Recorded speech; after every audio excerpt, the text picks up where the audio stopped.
ठाणे महापौर उपमहापौरांसाठी महागड्या कार घेण्याचा प्रस्ताव आहे। महागड्या कारसाठी 60 ते 62 लाखांचा खर्च आहे।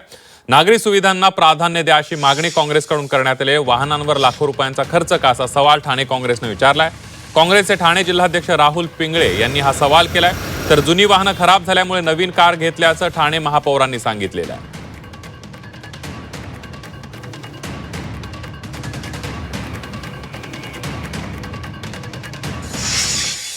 ठाणे शहरात पडलेले रस्त्यावरती पडलेले खड्डे, वाहतूक कोंडी आणि मोठमोठे रखडलेले प्रकल्प आणि या रखडलेल्या प्रकल्पांसाठी कर्जरोखे घेण्यात आलेले आहेत। अशा परिस्थितीमध्ये या गाड्यांवरती खर्च करताना उधळपट्टी न करता खरं तर नागरी सुविधांना त्या ठिकाणी प्रशासनाकडून असेल किंवा सत्ताधाऱ्याकडून असेल प्राधान्य दिलं गेलं पाहिजे। परंतु असं न करता जे लाखो रुपये या गाड्यांवरती खर्च केले जात आहेत, हा नागरिकांच्या कररूपी पैशाचा केलेला अपव्यय आहे।